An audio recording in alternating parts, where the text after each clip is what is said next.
November 13th, 2017. Roll call. Davis. Here. Dirth. Here. Bogoleski. Here. Herman. Here. Kaufman. Here. Miller. Here. Rule. Here. Schuessler. Here. Mueller. Approval for the October 9th minutes. I'll make a motion to approve. Second. Davis. We need discussion? Any discussion? Any discussion? Davis. Aye. Dirth. Aye. Bogoleski. Aye. Herman. Aye. Kaufman. Aye. Miller. Aye. Rule. Aye. Schuessler. Aye. Any citizen statements?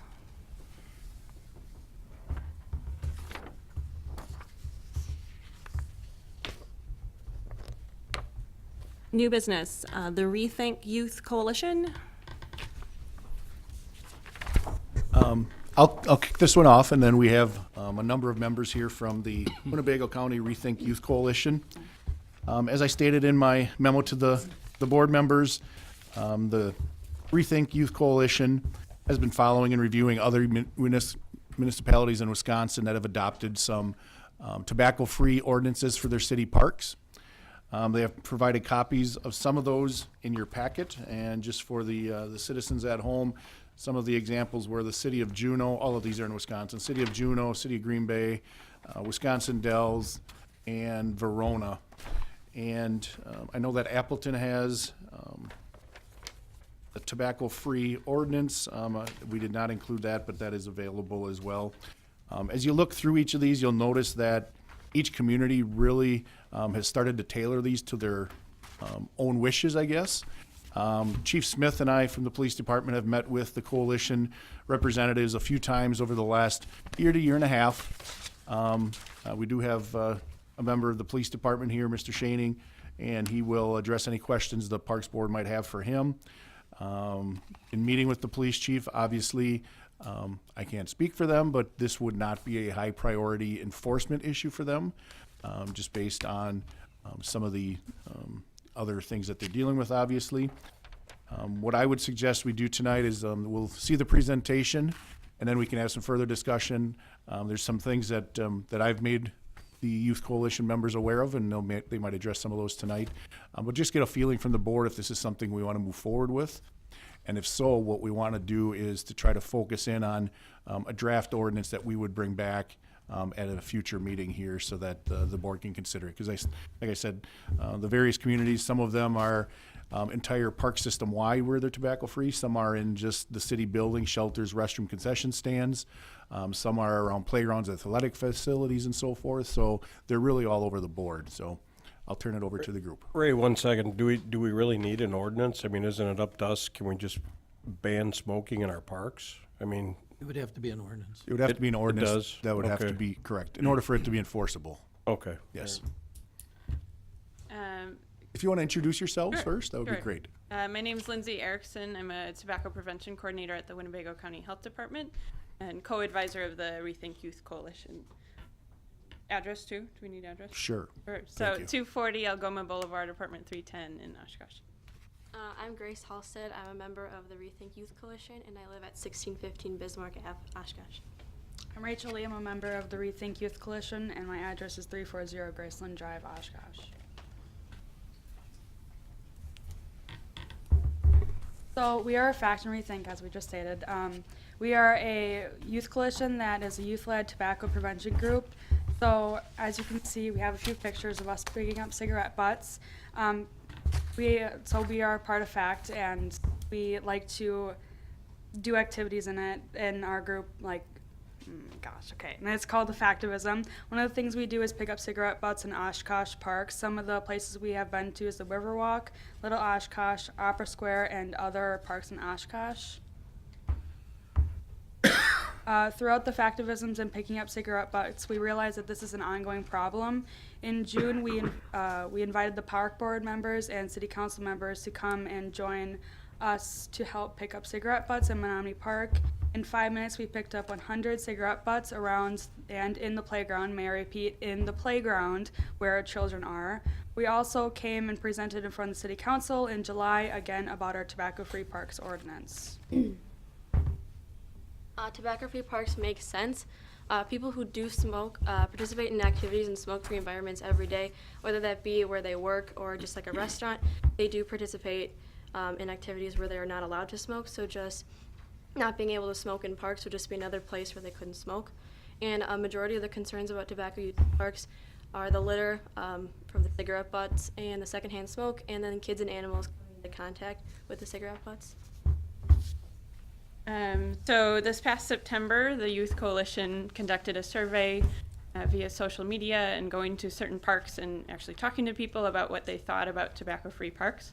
So we collected different demographic info, asked what parks they frequently visit in Oshkosh, and then if they would support a tobacco-free parks ordinance in the city, and if they themselves use any sort of tobacco products. So last month you talked about the Parks Department survey, so we compared that to our own survey. So the Parks Department survey found that 67% of people said yes, the city should consider an ordinance, tobacco-free parks ordinance. Our survey found that 89% said yes, that they would support tobacco-free parks ordinance. Some of the difference in the results, our survey was a little more targeted. We actually went to the parks and had some time to talk to people and answer any questions that they had. And we did delete responses from people outside the city. And one interesting thing to note with our survey, we did ask if people themselves use tobacco. All of the people who said yes, that they themselves use tobacco, also said that they would support an ordinance. Some more reasons why tobacco-free parks make sense. Parks should be healthy places for the entire community to relax and exercise and be safe and just enjoy nature. An increasing number of cities and counties in Wisconsin are now going to tobacco-free parks. And some other park policies prohibit smoking in the Little Oshkosh playground, glass containers, and litter. Did you know that Juneau has a tobacco-free park ordinance? It's a good one. So some common myths with tobacco-free parks. The first one is that there would be no way to enforce a tobacco-free parks. But like Ray said before, this would be a low-level priority for the police department, and many tobacco-free parks are enforced through peer and self-enforcement. We would want to make sure that there's enough time to provide lots of education to inform all residents of the ordinance so that everyone is on board before it's actually implemented. Another myth we found was that people have the right to use tobacco when and where they want. No court has determined that smoking is a constitutionally protected right. However, everyone does have the right to breathe clean air. Tobacco use is a public health issue, not a rights issue. Another myth we found was that restricting tobacco will lead to decreased use of Oshkosh parks. The majority of citizens do not use tobacco. Oshkosh citizens use parks to be active and enjoy time with their families. Tobacco use is neither a healthy nor safe activity. So one thing that we wanted to note through discussions with Ray and Chief Smith would be the issue of cost. So we did speak to the mayor of Wisconsin Dells, who passed a tobacco-free parks ordinance 2 years ago, and their costs associated with the ordinance was purchasing 35 signs, which for them cost about $670. If implemented, we would look into potential grants and other funding opportunities to partially or fully cover those costs. And then the biggest cost associated with this would making sure there's enough education to inform all residents of the ordinance to prevent any issues with enforcement. That funding is currently available to cover those costs. My time as a tobacco prevention coordinator, that would be part of my job. Also with the Youth Coalition, they would be providing education to the community. And so that would include staff time, community events, doing town halls, media, any other education materials. Some benefits of tobacco-free parks: it would promote a healthier community. It would reduce this harmful cigarette litter. Prevent secondhand smoke exposure, especially to little kids in playgrounds. Increase safety and well-being of park attendees and animals. It would be consistent with policies for school grounds and athletic facilities. And everyone using the parks can be positive role models for our youth, because we don't want our youth to start using tobacco. And it would promote healthy community norms. So some best practices for tobacco-free parks. would be to include all city-owned managed parks, beaches, and boat launches to prevent any confusion about what areas are covered by the ordinance and what isn't. Also to include all tobacco products, including smokeless, tobacco, and electronic devices. Again, trying to make it comprehensive, not causing any confusion about what products are covered and what's not. Making sure to post signage near main entrances, parking lots, recreational centers, informing all residents of the ordinance, and taking that time to provide community education to prevent any issues with enforcement. If you have any questions, you can contact either Lindsay, Grace, or I. And then we'd also like to note that we urge the Advisory Parks Board to request that the city attorney start drafting an ordinance with the recommended language in the model policy handout.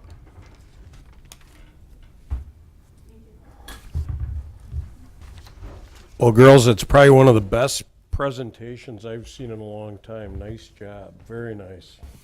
Thank you. Just, maybe Lindsay, you can Sure. answer this. Have you talked to Winnebago County yet about, because the county park, which is one of the biggest Right. parks, is not under our jurisdiction? Correct. Yeah, so we have talked to a couple members of the county board about it. They're interested. Okay. So it would be something that we would look into. Okay. Because I know we got some confusion on a couple other ordinances with the county park, so Yeah. it'd be nice if we went forward with it, that the county would also be on board with it. So, okay, good. Thank you.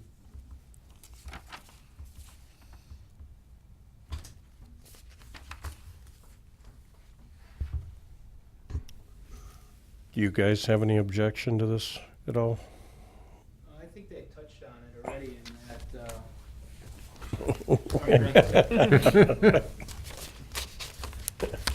that. My name's Kurt Shaney. I'm the Assistant Chief here of Police here in Oshkosh. So you touched on it already in the presentation. It would be a low enforcement. Some of the concerns that I have with it are very similar to what we saw when smoking was banned in taverns.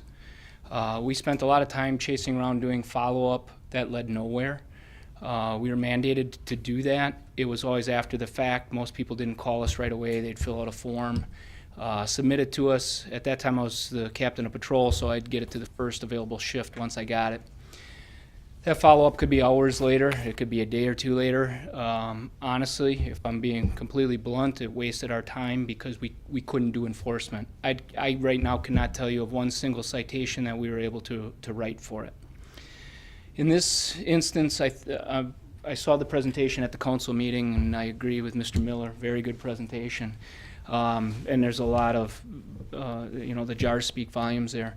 So very noble cause, and I was trying to think of a way that we could do a little bit of enforcement with it. And quite honestly, the only thing I can think of is in spring we do a lot of extra bike and foot patrol in the parks. If we happened to cross it by chance, that's about the only way we could do the enforcement. I read the flyer, and I see in the one screen it talked about confronting people who smoke, and it's through education. I do agree that it's through education. I'm not a proponent of walking up to strangers and telling them not to do something that can lead into a lot of different unsafe predicaments. Also heard that we have some of the jars from Little Oshkosh. We're well aware that there are people in Little Oshkosh that are older than what they're supposed to be. Even trying to get there to enforce that is very, very taxing on our resources. So although very noble cause, we have very high priority calls. We stack our calls, and I guess I would conclude by saying right now I'm in the middle of call management strategies with our department just so that we can stay caught up with our calls for service. So I recently went up to Green Bay. I got another trip to Appleton, and I've met with some second shift officers that in 2013 did a lot of research for call management. So just to put it all into perspective, it's going to be very difficult to do any sort of proactive enforcement. Any other questions? Thank you. I have a couple of items I'd like the board to think about as well as the coalition leaders and representatives. But we had this discussion at our last meeting with Chief Smith. We have a number of special events here in the city. We have many fishing tournaments. We have Sawdust Days, Waterfest, all the events at the Leach. And if you were to say strictly no smoking throughout the entire park system, again, those are some things we need to consider, and how do those event handlers, event organizers, and the police department handle that? So that's one item. Talking about around the athletic facilities, tobacco, as we know with baseball players, softball players continue to chew tobacco, so that could become a potential issue. The sign costs, I know that you provided from Wisconsin Dells, there was about 35 signs. My estimation is we're going to need quite a few more than that, just based on the size of some of our parks and the number of those parks. So I think we'll have to probably take a look at that number and come up with a budget to say, here's what we think the signs would cost us. So those are just some of my general comments. And then I know you talked about education, and you had some items up there. Do you have anything specific that your group would be doing to help get the word out and to help educate the park users? Yeah, so I think we would be doing a lot of media, doing letters to the editor. The health department has a TV show, social media things that we can do, writing articles. And then we could be hosting community events, trying to inform the public. We've been working with Day by Day Warming Shelter. We know that the homeless population could be affected by this, so making sure that we have community events that would involve different types of residents, making sure that everyone's informed. But we're open to ideas of what could work for education. So. Yes, I would look at an ordinance like this, Ray, is kind of like our ordinance when we all dogs on the walking trails. It's kind of it's going to be kind of, again, up to the people, and when they see the sign that they are smoking, they probably would put their cigarette out, things like that, you would hope. It might not happen overnight, but I think it's something we should seriously take a look at. I think it's where we're headed.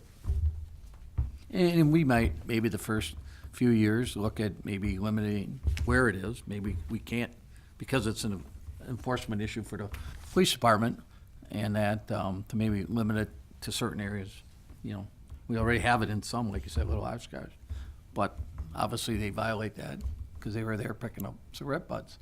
So, you know, it would be difficult maybe at the boat landings, maybe even at some of the athletic facilities, but any school function at one already is they can't smoke. So I don't know about some of the private clubs and things that have summer programs that they allow it or not, but I would be supportive of it, and eventually it'll come in my lap anyway, so whether this board recommends it and it moves forward or whatever, council had the final say in it. Bill? Okay.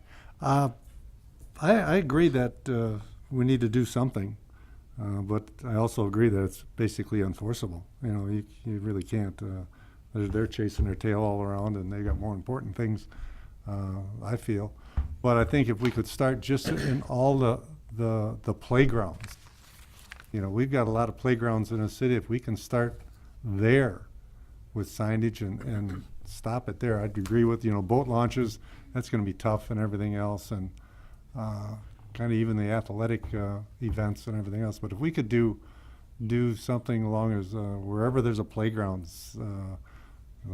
Liberty Street there, or Congress Avenue, Tot Lot, and all those, if we could do something there, I'd support that. On the surface, I mean, it seems like a no-brainer. Like, obviously, we don't want smoking in our parks. But something that I guess I hadn't considered, if our police department is worried about this, and I mean, quite honestly, they have many more important things to be worrying about or enforcing. So I guess that would be my only, like, is there a way to, maybe it's just playground. I just would not want this to put more of a load on the police department, or to take them away from other things that are more important to be worrying about than chasing down. That's my concern. Kurt, are you guys supporting this and just telling us you basically can't enforce it? Is that the position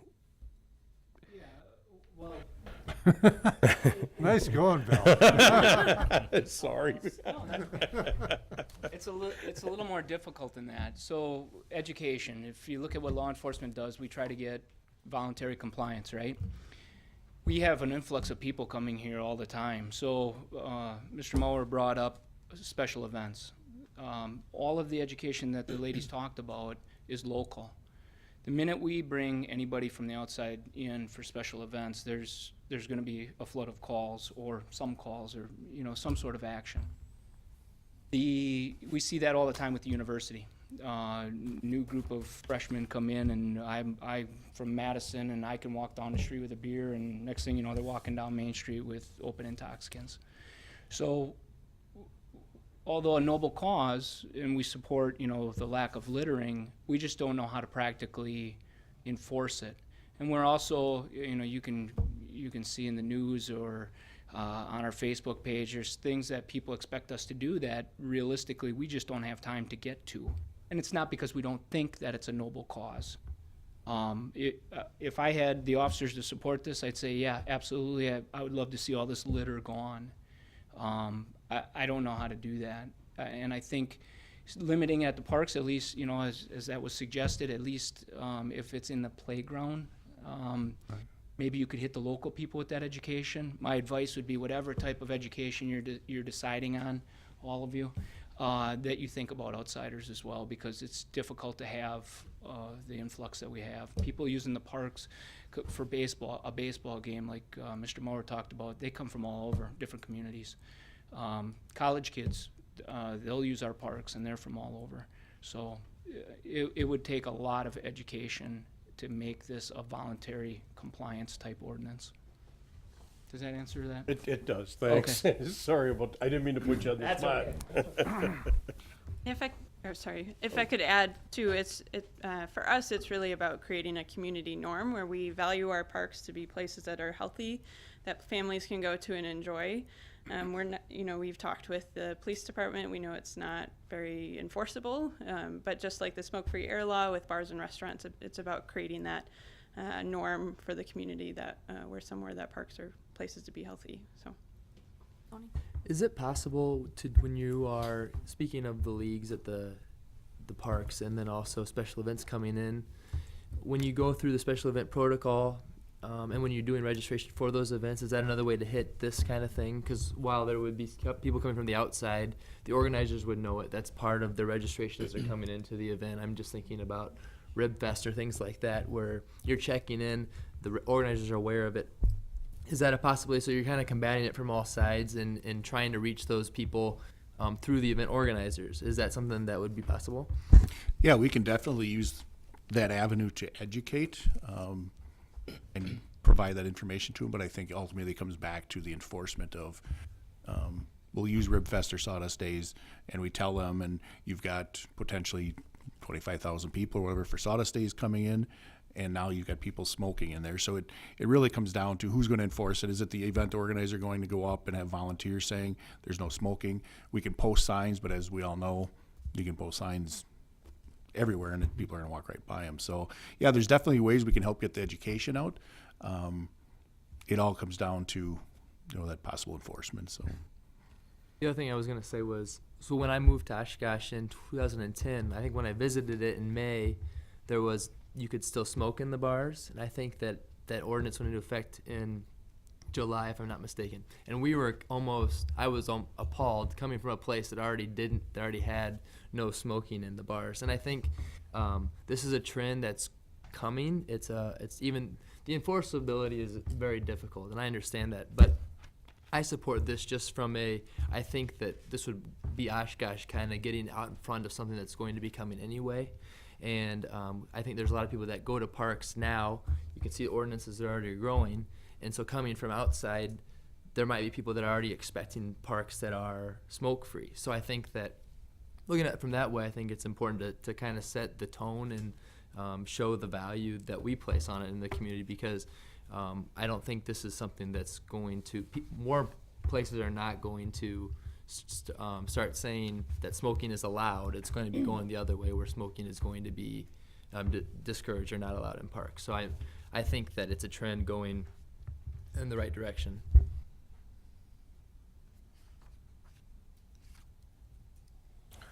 I guess I would make a motion that we allow staff and OPD to come up with some language for us to vote on for an ordinance. Are you thinking of a restriction like just in playground areas? Well, or I think we should let that up to staff and OPD and come up with the language and then let us vote on the language. Does that make sense? Does somebody want to second that motion first, then we can have a okay. discussion, I All right. guess? I'll second that. 'Cause I agree.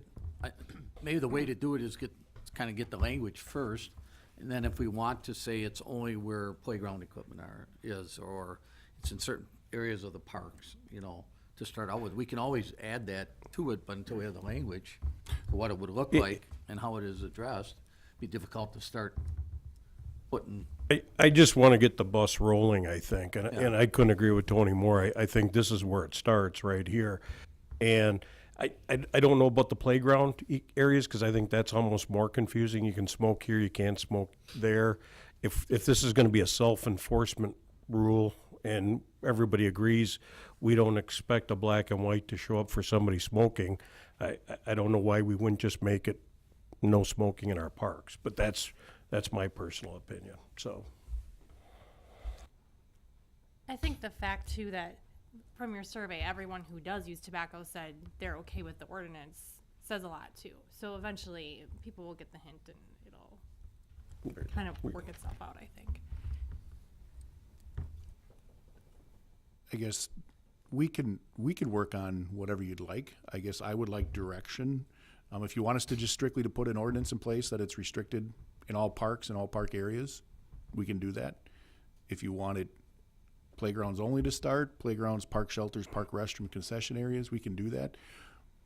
But you guys are the Citizen Park Board, and I guess I'd like to see some direction coming from this group. Then I would say no smoking in our parks. I just think that simplifies it. There's no gray area, and I think we all know. Kurt's made it very clear it's low on the enforcement, and I totally understand that, so I'm not throwing you under the bus. But I just think it's got to start here. I really do. I agree. All the parks are just certain areas. I think it'd be harder to enforce it if in certain areas than if it was a blanket, all parks. It would be. On the one hand, it's nice to think about a way to grow it, but I just don't know how you define it. Yeah. And we can do that. So what we'll do is we'll work with the city attorney to draft an ordinance that covers all city parks, all areas in those parks at this point. And when we bring it forward, that'll be your chance to make the recommendation to council, or you can make amendments at that time. So I guess give it some more thought over the next 30 days or so.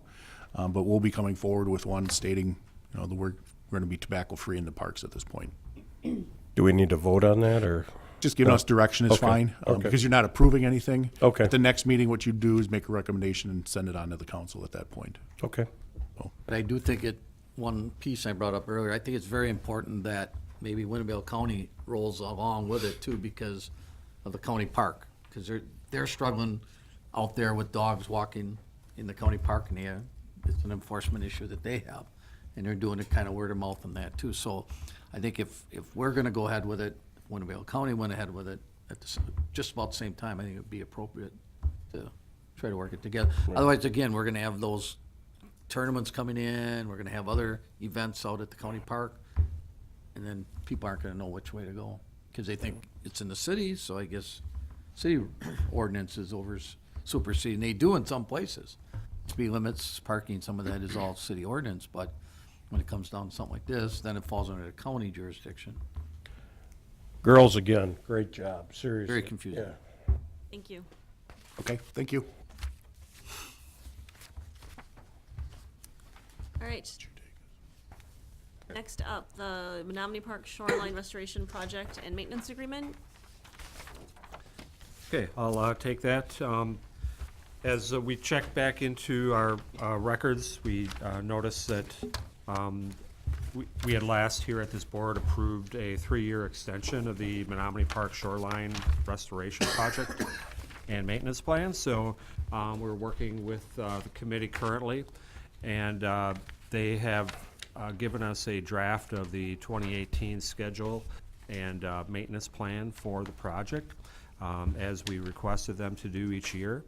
And so I think Michelle is here at this point. So we've been working closely with her on the development of this on a regular basis. So she could probably give us a little bit of insight into what they plan to do with the project here over the course of the next year.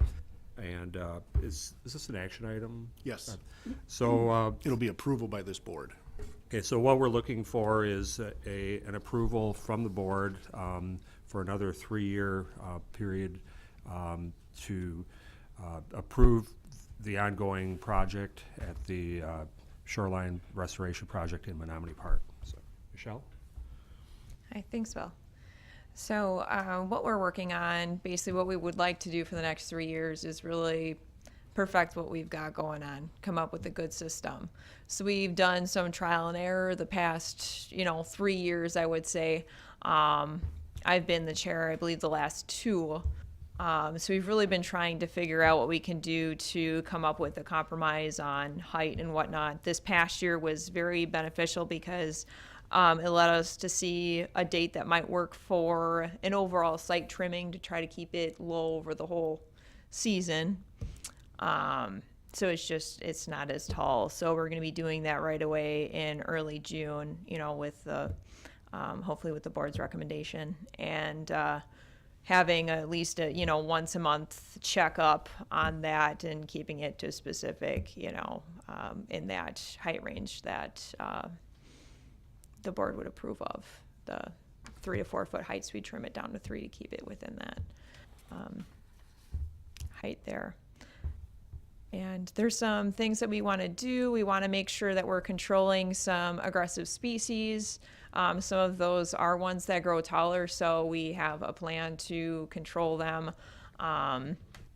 So some of that is trimming, but some of it is possibly using herbicides if we have to, in a very controlled way with the guidance of Winnebago County Land and Water, so that we're doing everything safely right there, because we do have to keep invasive species and aggressive species under control so we have a good diversity and we make sure we keep the environmental intent of the site, because we don't have that if we don't have diversity and we can't allow all the different species to grow. So that's one of the things we'd like to do. We're not recommending any kind of expansion at this point. We would really like to work on the Miller's Bay site, the site behind the pump house, and we're working with the Oshkosh Housing Authority. They have a property on Nicolay Avenue that we've put some prairie plants out there, and if anything, we might put some species out there if we transplant more from the site this year. We're not planning on any huge digs. This past year we did a big dig and we put in a viewing area and a bench to kind of increase traffic there and enjoyment of the site, and also to put in, a more low growth area. We actually planted some low growth grass seeds in there with Trinity Lutheran School. So it was K through 3rd grade, I believe, and we had a college class out there helping us plant in the viewing area this fall. So that was really nice. So it's one of those great things that I think works both with education, with the kids in the community, also with the UW Oshkosh. We've done several projects both with Quest classes and with senior seminars and everything on this. It's a project that we knew was necessary based on money that the city put in to do research on how we can do better for our water quality and our stormwater management. So again, this is low growing fruit that's already there. We're just trying to improve on it so that it's something that will last long term. So I hope you will take a look at it. Let me know if you have any questions. Michelle, just one question. Yeah. This site's been up, I think, 5 years, Bill? This years? is 6. Yep, Six, so we do okay. 3 and 3. Has there yeah. been a controlled burn of the prairie? No, and that's something that's very healthy for the site. I think it's something that we haven't really asked too much about because we didn't think that it would be something that I would be like, yes, let's do a controlled burn in a city park. So, I mean... I mean, the ordinance is there now. I mean, the county had to get Is it? Or, yeah. No, it's Oh, with well, the I mean, that would be fire very department. You have to work beneficial. with Chief Franz and the fire department. but Sure. it's I set mean, up that- versus a mow, yeah. I mean, that's healthy for these kind Right. of sites. Yeah. certainly. So, I mean, I would love to look at that in fall rather than a mow. Yeah, okay. And I guess, Bill, I have a question. We've had some concern over the years. Did you feel this year was a much better year, and going forward that this group is? I think that they've been very responsive to the requests of the board and our staff. Obviously, I think we all know that it's been kind of a work in progress, and you know, we've asked them to do some things that you know, took a lot of effort, and they got right on it. They've communicated well with me about the project. When they're out doing, you know, any cleanup activities where they have a, you know, pile of debris or whatever, you know, I'm contacted and we have somebody pick it up, you know, right away. So I think the maintenance of the site has, you know, has been pretty good. You know, I mean, yeah, there's been some issues that we've had some concerns about, but the group has been, you know, as I said, very responsive to that, and it really, you know, is focused on, you know, the overall long-range success of it. So I think everyone has been very flexible in regard to this project as a whole. And are you aware of any citizen complaints at the Parks Department or anything that you're aware of? Well, We had some earlier. You know, we've had some, you know, in the past, but I haven't really received anything, you know, at least into my office here for quite some time. So I think people are getting more familiar with the project and understanding, you know, the purpose of it. So you know, I can't speak for all of us No. staff, but I've heard, you know, very little negative. Okay, good. And I if got I a could- question for you, Bill. The pump house site, we didn't put a height restriction there, did we? Because wasn't that where we No. were supposed to take the long plants, the taller plants and plant Yeah, those? we did, but we've also discovered through our work over the years that you can't dig them out. Their roots, they also spread by their roots. So even digging those plants and transplanting as we did, they grew back. Okay, So that's not effective. so you're just trying to keep everything at 3 feet then? Right, but we're also, with those, we're specifically controlling them with chemical. We, you know, one where we do a glove kind of thing and we just kill the plant versus a spray because we're right by the water. So we're trying different techniques so that we can make sure that they don't take over. Okay, because I did see that you had a Control that. 3 foot, you know, down here at the pump house site, Yep. and I thought we Oh, allowed not you at the, to it take says it those. at the pump house. Oh, that's might be an error. Yeah, it's down in the bottom on Saturday, the 15th, September 15th, I think, Bill, plants at 3 feet. I think looking at this document, Oh, so Some of that's the- for the Millers Bay Parks. It says Millers Bay and Pump House. So sorry, the plants to 3 feet's for the Millers Bay portion at the pump house. That is confusing. Bill, I think See what you're saying? the document, it was a draft, and I think some of the verbiage from some of the cells is not included. Just looking all the way through the document, I think we need to get you an updated copy of this. So you're right by saying that, but I think some of the verbiage in these cells itself was not included in the printout. Okay. So if you've got questions about this, let's talk about them now, because Yep. that's what it appears to have happened. I just thought, you know, because we said nothing higher than 3 feet, actually it was 2 feet, but with 3 feet, they could move it to the pump house, you know, so that they're not destroying the plants, that they're not losing them, but, whatever, if you know better than I do about transplanting them, so. Yeah. And just to be clear, we're not expanding this, we're just renewing for another Correct. 3 years what's there. Okay. Yes. Okay.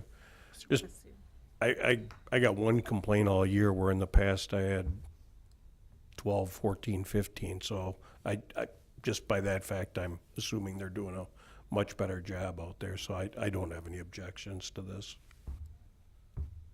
I make a motion to forward, approve. I second. For a 3-year extension, correct? Yes, for a 3-year extension, thank you.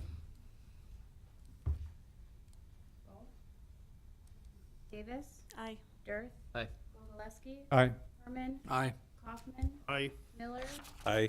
Rule, Aye. Schuster. Aye. Motion passed 8-0. Thank you. Thank you. Thank you, Michelle. Great. Next up, winter activity options in the city of Oshkosh. Yes, at the last meeting, there was some discussion at the end of the meeting about what's offered throughout the parks and also in some of the other area. facilities. So what I had Stacy do was just put together some of the things from our corp document, and then checking with the county, but then also looking at some of these special events. So just went through and gave a listing here. You can take a look at it, but for the citizens, what we can do is at Lakeshore Municipal Golf Course during the winter months, there is cross-country skiing and snowshoeing that is open at that point once the golf season ends and we have appropriate snowfall. At Red Arrow Park, West Haven Circle Park, we have hills that are used for sledding and tubing. Menominee Park, snowshoeing, cross-country skiing, ice fishing, sturgeon spearing, and then we do maintain an ice skating rink in Millers Bay. And then Stacy went through a couple that are not our facilities, but the Paint Art Center and Gardens, the Garden Walks, Winnebago County Parks and Trails, snowmobile trails, cross-country skiing, snowshoeing. City parks with paved trails, just so everybody knows, we do clear those paved trails on the Riverwalk, so they're available for the general public to be getting out and utilizing those facilities for walking, hiking, depending on how much snow and slush, biking, but there are bikers out there yet. And then we went through some of the miscellaneous special events and activities: Celebration of Lights, Polar Plunge, Otter Street Fishing Club Fishery, Battle on Bagel, Snowflake Shuffle, Shamrock Shuffle, Downtown Gallery Walks, Downtown Whoville Holiday, Tree Lighting Holiday Parade, Festival Foods Turkey Trot, Race for the Light. And then one that we thought about down at EA, they do have a ski plane fly-in as well. And I know that our staff, with a number of these special events, we put in quite a bit of help, not only getting the things plowed, the trails plowed, but also assisting with Celebration of Lights on some of the setup, Polar Plunge and some of the Snowflake Shuffle and Shamrock Shuffle and few of those. We got to make sure that if there's snow beforehand, we get in and make sure the trails are plowed, parking lots are plowed. So that was just a list that Stacy had come up with, and open for more discussion. All right, since we allowed dogs in the park, what about dog sleds? And there'd probably only be two that would qualify in there, like Lakeshore and Menominee. But what if somebody took a dog sled out?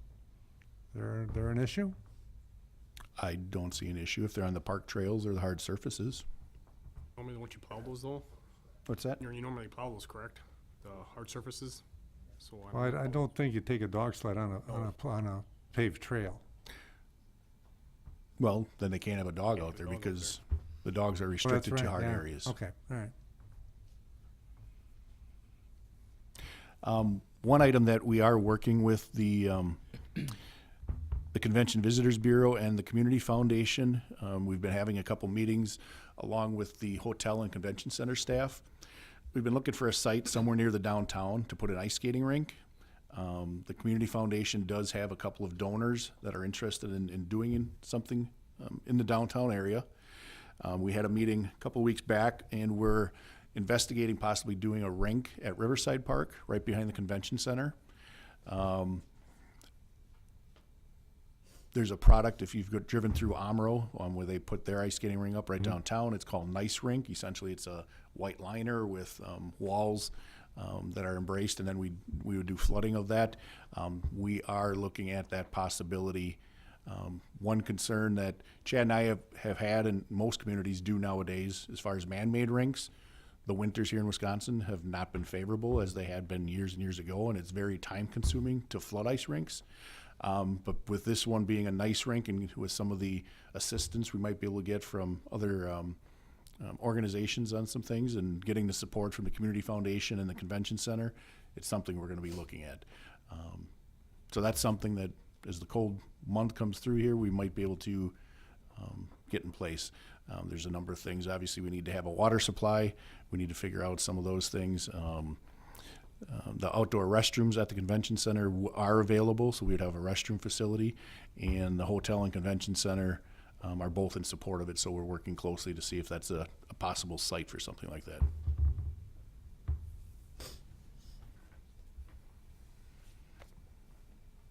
When you say on here, and this is, I'm not trying to assume anything. Are these just things that people can do, or things like, as far as in the parks, are they things that they are encouraged or supported by? I mean, as far as all of those in that first column.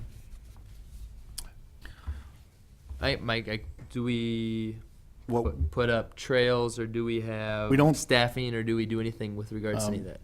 what we do at West Haven, we do put up straw bales. There is one or two sheds on neighboring properties that kids eventually slide into.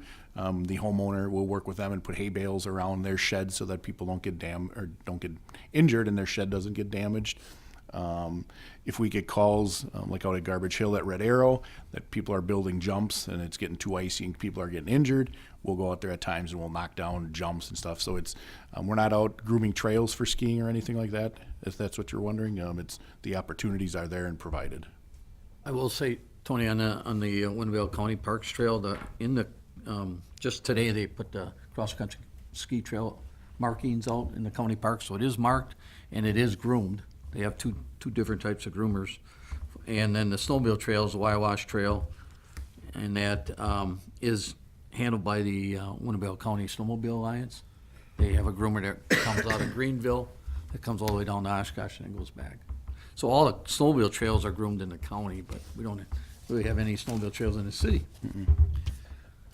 We used to be able to snowmobile in Menominee Park, but that got taken away in the 70s, so. Is that why you're selling your snowmobile? No. No. Those sleds were long gone. I think what we need to do, and we had our staff meeting today, and Ann Schaefer, our marketing staff, was there, and I think with her on board, we're able to get more information out on our facilities, and I think just letting people know there are opportunities here, even though we may not be grooming trails, we can obviously push people towards the county park if they want to have groomed trails. It is within the city, so there are multiple opportunities that are available. So I don't know if there's any other comments or thoughts, but okay. Old business? Were you gonna give us an update on the pump lift station at Mary Jewel, or? Yep, that project was awarded about 3 weeks ago at the council level, and I believe they're starting to locate their equipment there. Should be starting if they haven't started. There was a concern brought up at the Plan Commission on the exterior of the building. Some of the Plan Commission, the majority of the Plan Commission, has voiced a concern with how our park restrooms look. Some unfavorable comments as far as their perception of what they look like. So they asked us to go back and do some alterations to the exterior. We did that. At this point, we awarded the bid as the plans were presented to the Parks Board. We are working with engineering and stormwater utility staff and AECom to come up with that additional cost. There's some additional stonework we're looking at. What are some of the other changes? Getting rid of some of the louvers and adding things to the roof line. They wanted to make it a little nicer looking for the 21 corridor coming in. So what we're doing is proceeding with the base bid, but may come back to the council saying the Plan Commission requested some of these improvements to the exterior. Depending on that cost, it'll be up to the council if they want to make a change order, if there's funding available, to upgrade the look of the restroom. So that's where we're at. So construction should be beginning. The final determination on the exterior of the building will be decided in the near future. Okay, well, I talked to some of the people in the neighborhood, and they were fine with what we've got in our current parks. They said, that looks great, that's fine. So if you just want to make a note of that the people in that area are fine with what we've proposed. And those are similar comments I've heard from other citizens, and we've also had 4 communities come and visit our park shelters because they liked them on a tour they were at, and they're going to duplicate some of our park shelters. So we'll have some further discussions in the future when we have another park shelter, I guess. So that's an update on that one. Okay, thank you. Yep. Anything else? Right. Park Director report? I'm going to keep it brief. We are right in the middle of budget. We had our department meeting with the council the last week of October. Nothing major for our department at this point, I can see. I believe the the proposed tax increase at this point is about 3.9%, Steve, is Yeah. the proposed right. budget from the city manager.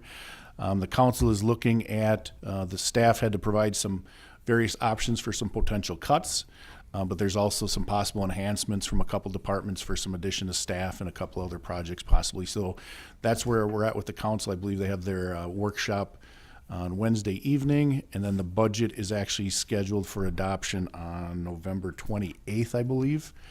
I'm feeling very good about our budget where we're at. I think when we presented to the council, we were able to share a lot of good things that happened over this past year, a lot of good things that we're looking at for next year. As far as the CIP goes, I know there's been comments made in the past from others that don't think we're getting a lot of CIP support at the Parks Board level, but we really are getting a lot of projects done, and I think a lot of that is working collaboratively with other departments on, the stormwater or the pump lift station and the restroom. We're working with our planning division with some of the grant funding that they had for some Riverwalk improvements and boating facilities that now we're able to shift over to do some of the pay stations next year, along with renovating the restroom at Fugelberg. And then we also have, in the current CIP, we're looking at a major renovation of Spanbauer Field. There's $250,000 in the current CIP to do a major renovation at that field. $300,000 for the Menominee Park tennis courts. As I said, the South Park, the playground equipment, to replace the old playground equipment there. I think that's about $150,000. And all those projects. $1.8 million, I think, is what it came to for the Parks Board. And we pretty much, unless it gets something cut Wednesday night out of there, I think it's all gonna go through. Wow. Terry will fall over. Well, because they're all tied together Oh. is the key thing. A lot of it's Fugelberg Park. It's restrooms at Fugelberg Park, then it's playground equipment at Fugelberg Park, I believe. There's some other, Nope, at South Park. South Park, okay. Yep. But either way, I didn't hear any real concerns from other council members at this point, so. Good. So I want you guys to know that, and the council does support the prioritizing of the list that this group does. We hand it to them, and they look at that list saying, all right, why wasn't this project, that the Parks Board had it in their top 3, why isn't it in here? And we'll have a decent justification typically if there's another project in the next year or two that we're gonna try to collaborate with. So they do appreciate that, and like I said, I think we're getting a lot of good things done, and that doesn't even include replacement of lawnmowers, trucks for forestry, and in the parks. Bills, every other year, we're getting the road work done in the cemetery, and the Taking Root project is still being funded through the Healthy Neighborhoods Initiative. So even though it might not show up in our park CIP, there's certain things that are being done, again, through other departments and other budgets. So I want this group to know, and once it's finally approved, and we'll have that for your next meeting, we can share with you the list of all those projects. So we had our annual Wisconsin Park and Recreation Conference last week over in Wisconsin Dells. So a number of our staff members were over there Wednesday, Thursday, Friday. I think it was a good conference, a lot of good things on, again, marketing, a lot of talk of special events. We had a number of communities come up and ask us what happened with our special event fees, because they're looking at similar types of things that we're going through. We're not only seeing it here regionally in the state, but across the country. Special events are happening everywhere, and they're just consuming municipalities. So a lot of good conversations. And that's kind of what we've been working on is budget. The golf course, everybody's aware of our meeting that we had last Monday.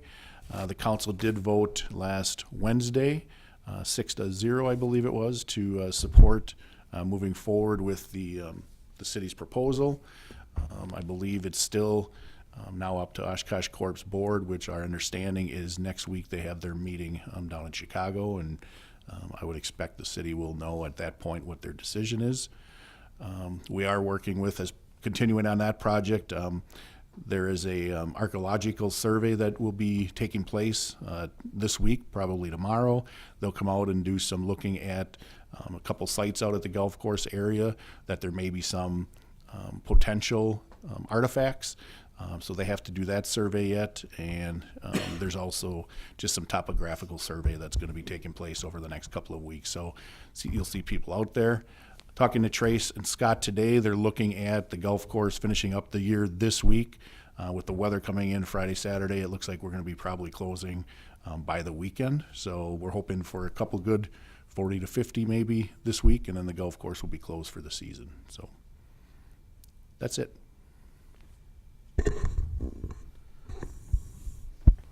I don't have much to add to Ray's comments there, but in regards to just operations in general, it's been a busy month going forward. A lot of our staff tend to take vacation time and use some of their comp time that they've earned throughout the course of the year.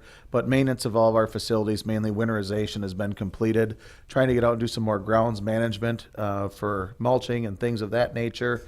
Actually, facility repairs. The buoys last week were able to get out before it got cold on Thursday.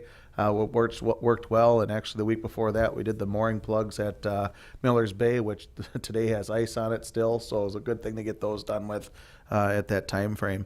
Major project-wise, I know I highlighted last month regarding the playgrounds at Seasand and Sailorland and Fugelberg Parks, but Techniler Park restroom is still under construction. I was actually up there today. There's some of the coatings that have been put on, which are good, but there's still the exterior portions of the building that need to be completed. I just want to follow up with a contractor to make sure things are going positive in that direction. But other than that, waiting for snowflakes to come down, and hopefully they hold off longer so we can spend more time on some of the park items we have, because we do want to spend some quality time on the athletic facilities yet to get already ready for next spring, plus some of our playgrounds that we had planned to haul mulch into yet this winter. Or before the snow flies to get ready for next year. So, but if there's any questions or concerns, just let me know. Okay, we've been busy with a few projects here this fall as well. One of the more noticeable ones is last week we worked on removal of a lot of the buckthorn out at the Sawyer Creek Preserve, and there was quite a bit of material there that we had to cut down. We still have, some of the handwork yet to do out there. So, we covered most of the flat section and alleviated a lot of the buckthorn. I think the last time we had trimmed that out was probably 11 years ago when we built the trails through that area. So it was in dire need of some work. So that's going along pretty well. We currently have been working on a tree planting in the Bay Shore Drive and Mill Street area. This area was identified through the NeighborWorks project fund. So we've actually planted most of the area that has new street construction completed at this time. Our staff has been working on putting the Christmas decorations up downtown in preparation for the holiday parade on Thursday. And we've also been working on a lot of other things that we haven't had a chance to do yet. It's a lot of the residential stumps we're working on, leaf cleanup at the cemetery. We've got most of our landscape and plant bed areas cleaned up for the fall. And I don't remember if I mentioned it the last time I was here, but we did have the Riverside Chapel interior repainted and the plaster repaired on that building, so that work is essentially complete now. So if you get a chance and want to stop in out there, take a look at that. It turned out really nice. So it's a very nice gift through the Kinzel Foundation that allowed us to do that.